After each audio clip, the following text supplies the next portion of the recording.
Welcome dear students in today's lecture that is about catalysis, homogeneous and heterogeneous, the two types of catalysis we will also discuss then.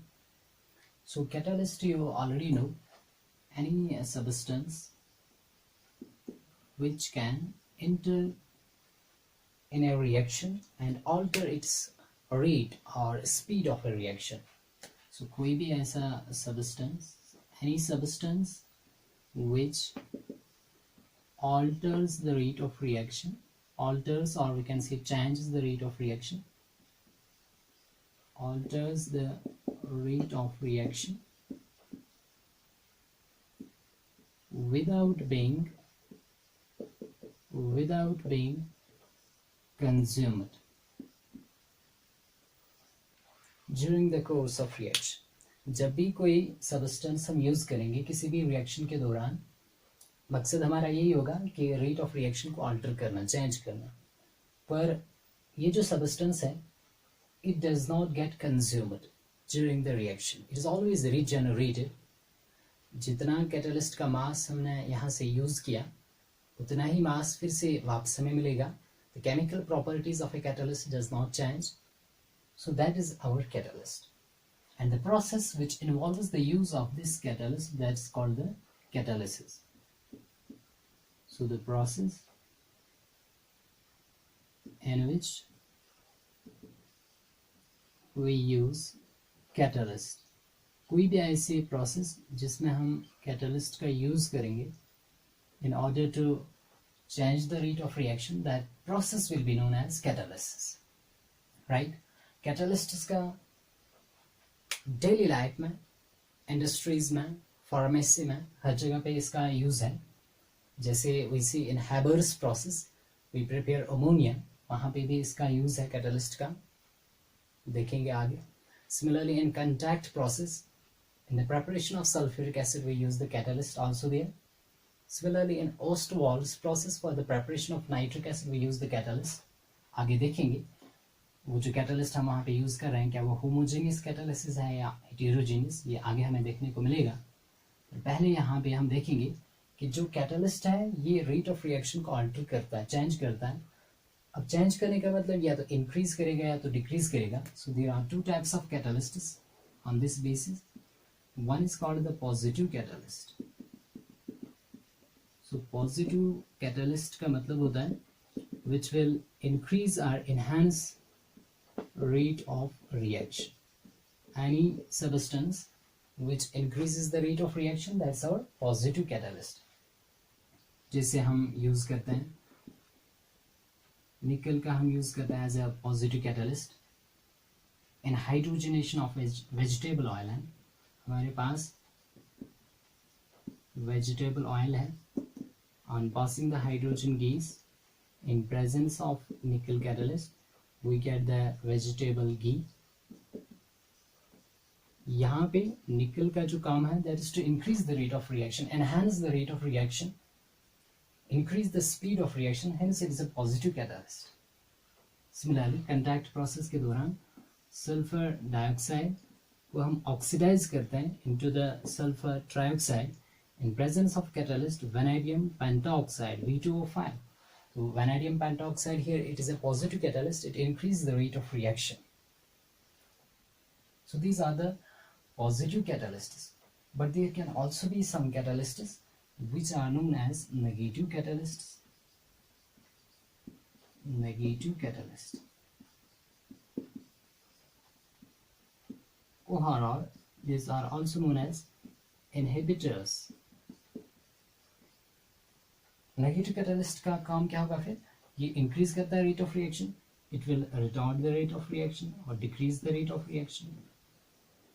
So retards और decreases rate of reaction. कोई भी ऐसा substance जो rate of reaction को decrease करेगा, retard करेगा, उसका हम नेगेटिव कैटलिस्ट कहेंगे. तो जैसे हमारे पास एग्जाम्पल है during the decomposition of hydrogen peroxide. अगर हम हाइड्रोजन पेरोक्साइड को डिकम्पोज कर रहे हैं तो वहाँ पे If we are using the phosphoric acid, that will act as a negative catalyst. So let's see. We are having this H2O2 hydrogen peroxide. So upon heating, it gives us water and let's say half times O2, oxygen gas. This is the decomposition of hydrogen peroxide. If we are using here phosphoric acid, that is H3PO3, this will not here act as a positive catalyst. It will act as a negative catalyst. It will decrease the rate of reaction. It will retard the rate of reaction. It will decrease the speed of this decomposition of hydrogen peroxide. So that's why it is a negative catalyst. Right? Similarly, we are having the oxidation of chloroform CHCl3. अगर इसकी हम oxidation करेंगे in presence of light, तो ये एक highly poisonous gas देता है, that is the phosgene COCl2.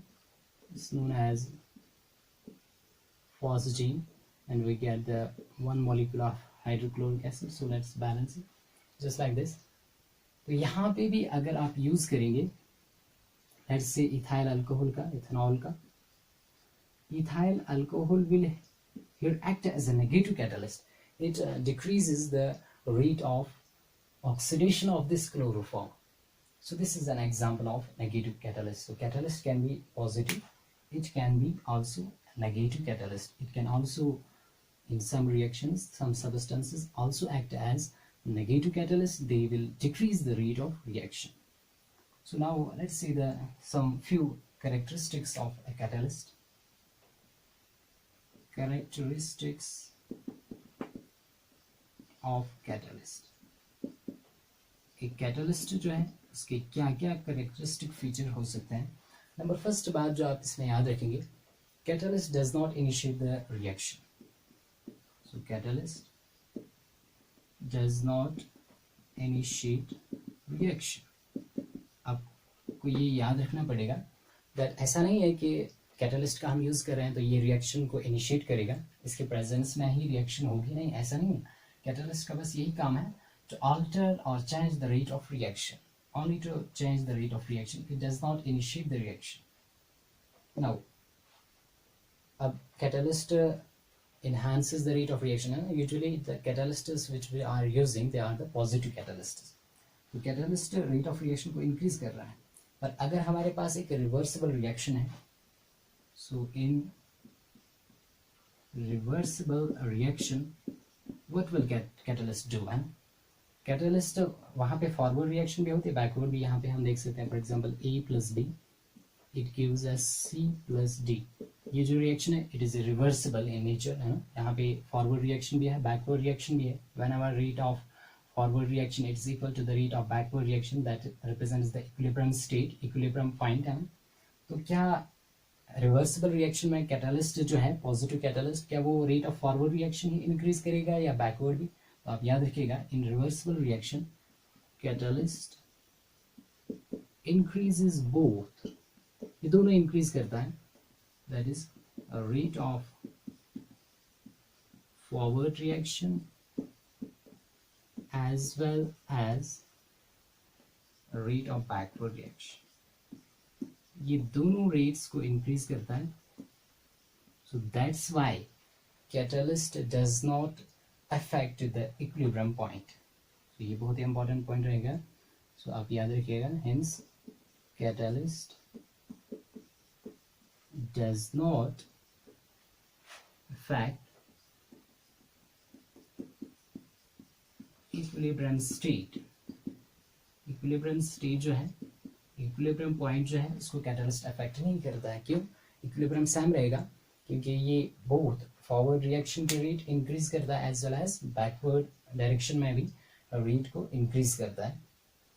तो ये हम इसमें याद रखेंगे कैरेक्टरिस्टिक्स ऑफ कैटलिस्ट में, that it has no effect on equilibrium. Next जो हम कैरेक्टरिस्टिक्स में याद रखेंगे दैट इज कैटलिस्ट के प्रेजेंस में फिर इक्विलिब्रियम को क्या होता है? Equilibrium is attained very fast, quickly.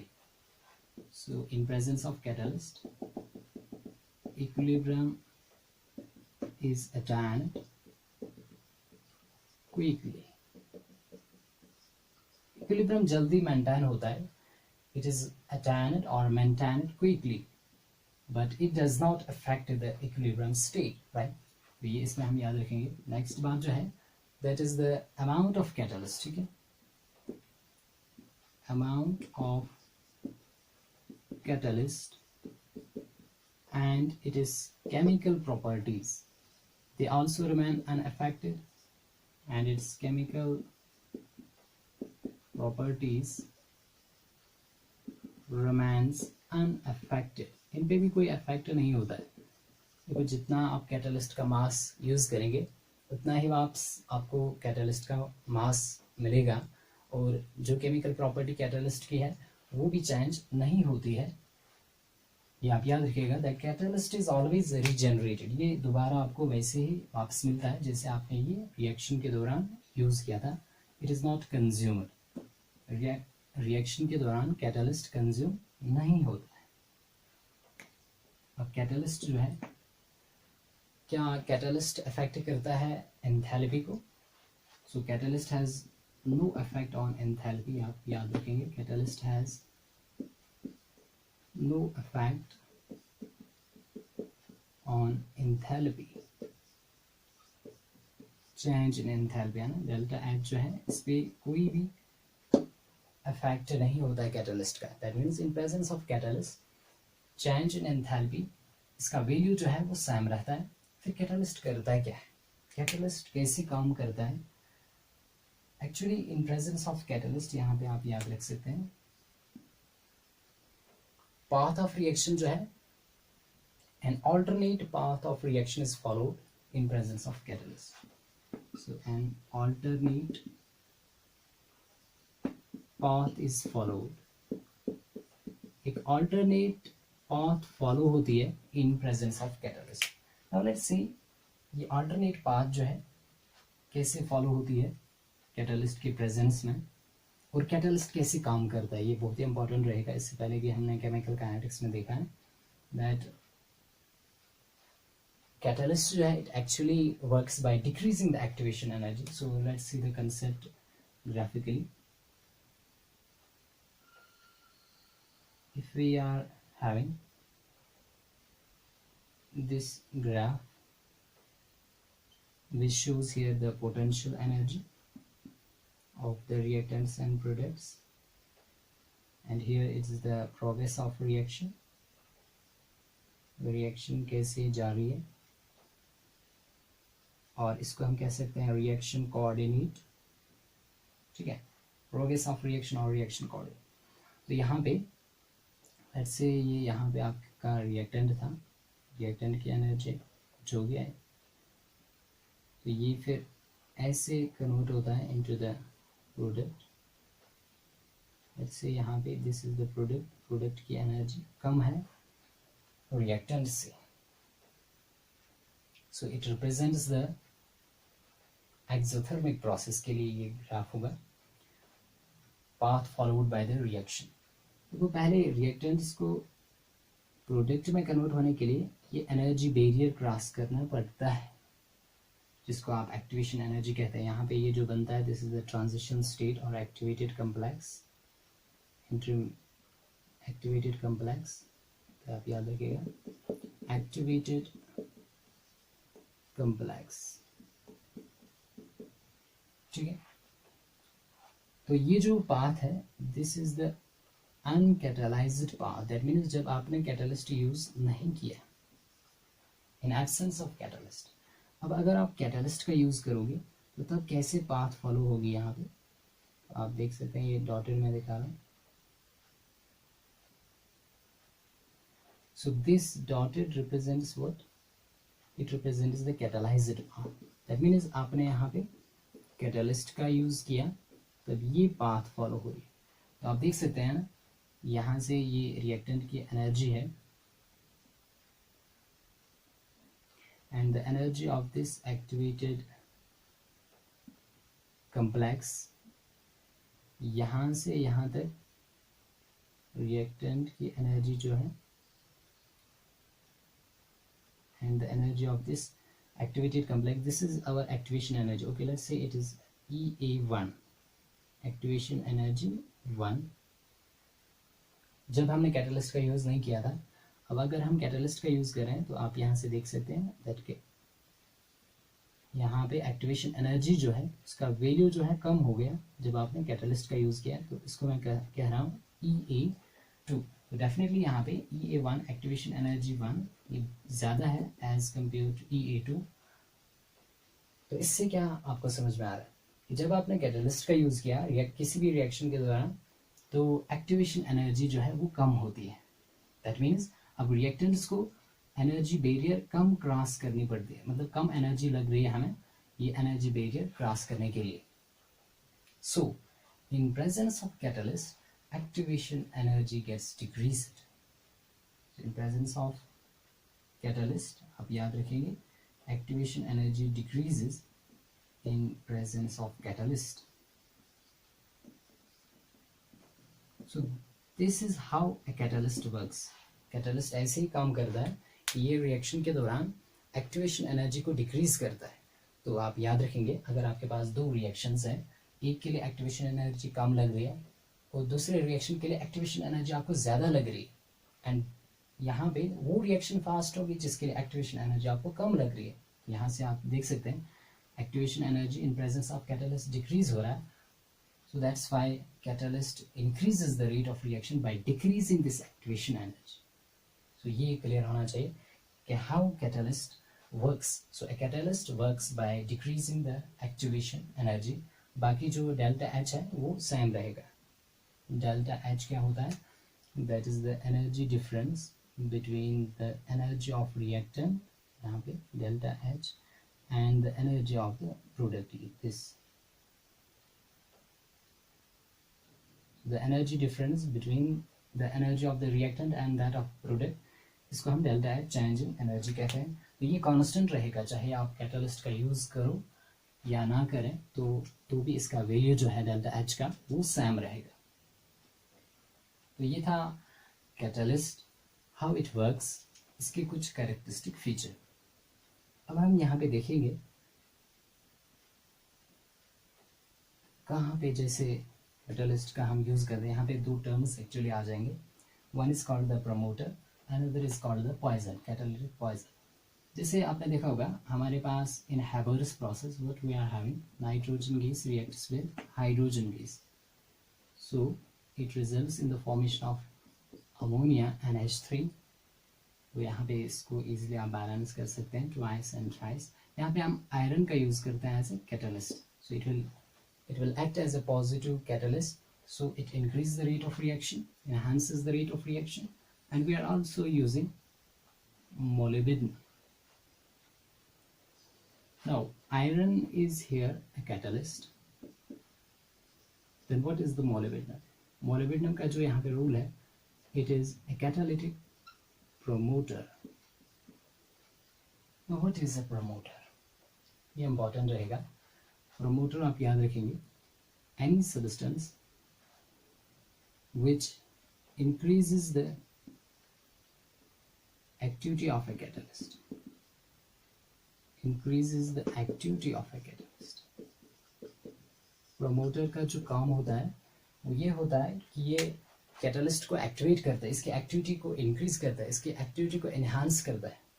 कैसे? By making surface of catalyst rough।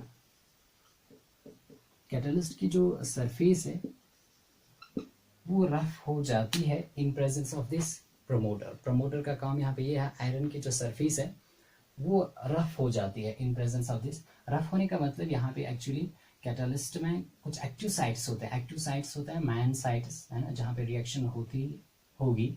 Actually जो एक्टिव साइट होता है वहाँ पे फंक्शनल ग्रुप होता है, वहाँ पे ही फिर रिएक्टेंट्स एब्जॉर्ब होते हैं, फिर वहाँ पे ही रिएक्शन होती है।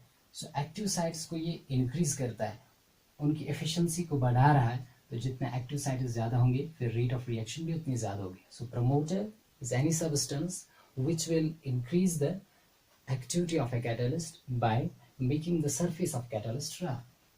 So this is a catalytic promoter, इसको हम कहते हैं। Now another thing is here that's called the catalytic poison. Now let's see what is a catalytic poison, कहाँ पे हम यूज़ करते हैं। जैसे आपके पास यहाँ पे लेट्स टेक अल्काइन है, CH triple bond CH, this is our ethyne. If we are doing hydrogenation है तो ये कन्वर्ट होता है इनटू इथीन. और कब ये कन्वर्ट होता है इथीन में? जब हम यहाँ पे कौन सा कैटलिस्ट यूज करेंगे और उसके साथ पॉइजन भी यहाँ पे हम यूज करते हैं. We are using here palladium as a catalyst. Support इसको किया जाता है ऑन बेरियम सल्फेट. ये कैटलिस्ट है palladium, supported over barium sulphate. और इसके साथ हम यूज करते हैं सल्फर और क्विनोलिन या समटाइम्स आर्सेनिक. ये तीन सब्सटेंसेस जो है सल्फर, आर्सेनिक का भी यूज कर सकते हैं और क्विनोलिन का भी यूज हम कर सकते हैं. ये तीनों सब्सटेंसेस जो है ये प्रमोटर का काम नहीं करते हैं बल्कि ये कैटालिटिक पॉइजन है. So this acts as a poison, catalytic poison. तो what are catalytic poisons? Catalytic poison क्या होता है? Opposite as that of promoter. Promoter का काम था to increase the activity of a catalyst. तो पॉइजन का क्या काम होगा? यहाँ पे आप याद रख सकते हैं, it decreases the activity of a catalyst. Decreases the activity of catalyst. ये कैटलिस्ट की एक्टिविटी को डिक्रीज करता है. या समटाइम्स हम ये भी कह सकते हैं it controls the reaction. Poison का जो काम होता है कंट्रोल्स रिएक्शन. देखो कैसे ये रिएक्शन को कंट्रोल कर रहा है. अगर यहाँ पे सल्फर, आर्सेनिक या क्विनोलिन का हम यूज नहीं करें तब क्या होगा? तब कंप्लीट रिडक्शन होगी. ये जो आपका इथाइन है ये इथीन में कन्वर्ट नहीं होगा बल्कि ये डायरेक्टली इथेन में कन्वर्ट होगा, अल्केन में.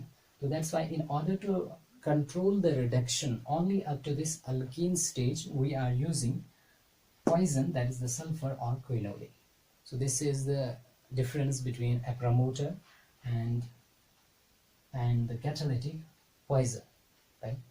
So now let's see catalysis की दो types हैं. One is called the homogeneous catalysis and another is called the heterogeneous catalysis. So let's see. First जो हम देखेंगे that is called the homogeneous catalysis. Homogeneous catalysis. So what is this? It is that type of catalysis in which both catalyst and reactants are in same phase. अगर आपका catalyst और आपके reactants एक ही phase में है. Phase यहाँ पे simply जैसे सॉलिड, अगर कैटलिस्ट भी सॉलिड है रिएक्टेंट्स भी सॉलिड है, that is the same phase. Catalyst gaseous state में है और आपके रिएक्टेंट्स भी गैसियस स्टेट में है, that is the same phase. तो अगर ऐसा है उस कैटालिसिस को हम कहते हैं होमोजेनियस कैटालिसिस. होमोजेनियस कैटालिसिस जैसे सल्फर डाइऑक्साइड को ऑक्सीडाइज करना है into the sulfur trioxide. If we are here using the nitric oxide as a catalyst, ये भी गैस है, आपका सल्फर डाइऑक्साइड रिएक्टेंट भी गैस है, ऑक्सीजन गैस भी गैसी है.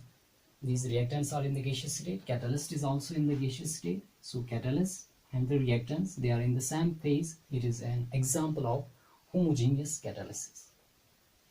So right. Similarly, hydrolysis of sucrose. अगर आप शुगर ले रहे हो C12H22O11, this is your sucrose.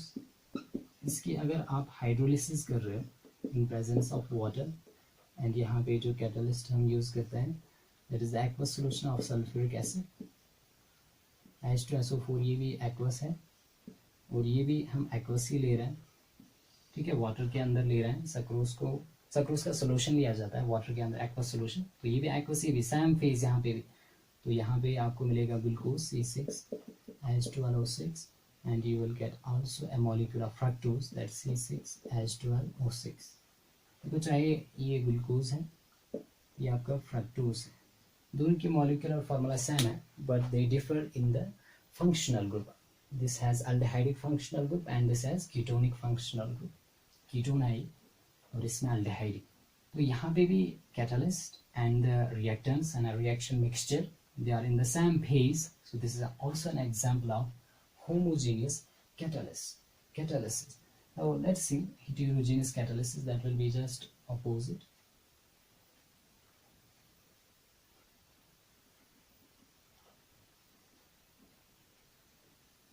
So let me show that in case of heterogeneous catalysis, यहाँ पे हम लिखेंगे heterogeneous catalysis. तो इसमें क्या होगा, both catalyst and reactants are in different phase. अगर catalyst और reactants जो है, यहाँ पे आप लिखेंगे catalyst and reactants are in different phase, then it is known as heterogeneous catalysis. Hetero means different है ना, homo means same. So if catalyst and the reactants अगर ये दोनों different phase में है, so जैसे यही मैं सेम रिएक्शन ले रहा हूँ, oxidation of sulphur dioxide into sulphur trioxide, but catalyst यहाँ पे चेंज कर रहा हूँ, vanadium pentoxide. Vanadium pentoxide solid state में एग्जिस्ट होता है. तो सॉलिड्स, ये सॉलिड में है, ये गैसियस में है, तो डिफरेंट फेज है. This is an example of heterogeneous catalysis. This is an example of heterogeneous catalysis. या सिंपली जो अभी आपने देखा था, hydrogenation of vegetable oil. Vegetable oil जो आपके पास है, ये कैसा है, लिक्विड है. हाइड्रोजन गैस आप पास करें तो ये गैसियस स्टेट में, और यहाँ पे निकल आप यूज कर रहे हैं एज कैटलिस्ट, तो सॉलिड में है, और यहाँ पे ये बन जाएगा वेजिटेबल घी. जैसे आप वनस्पति घी यहाँ से मैन्युफैक्चर कर रहे हैं हाइड्रोजनेशन ऑफ वेजिटेबल ऑयल से, तो ये भी एग्जांपल ऑफ हेटेरोजेनियस कैटलिस्ट. या सिंपली अगर आपके पास है अमोनिया, ऑक्सीजन के साथ इसका ऑक्सीडेशन आप कर रहे हैं, ये यहाँ पे ये बन जाएगा नाइट्रिक ऑक्साइड, ठीक है, प्लस वाटर. तो यहाँ पे platinum is used as catalyst, तो कैसा है, सॉलिड है. Similarly ammonia gas, oxygen gas, definitely catalyst and the reactant or the catalyst and the reaction mixture, they are in the different phase, so it is an example of heterogeneous catalysis. So you can also balance this just like this. Okay, let's take 4 times 5 times and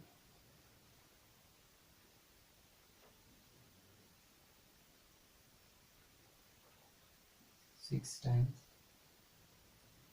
I give you 4 times. Yes, it is now balanced. तो ये है heterogeneous catalysis, जिसमें हम use करते हैं catalyst and the reaction mixture, they are in the different phase. So this was catalysis. What is homogeneous and heterogeneous catalysis, what is positive and negative catalyst, and what is a promoter and what is a catalytic poison. So hope that you have understood this. Wish you all the way best. Happy learning.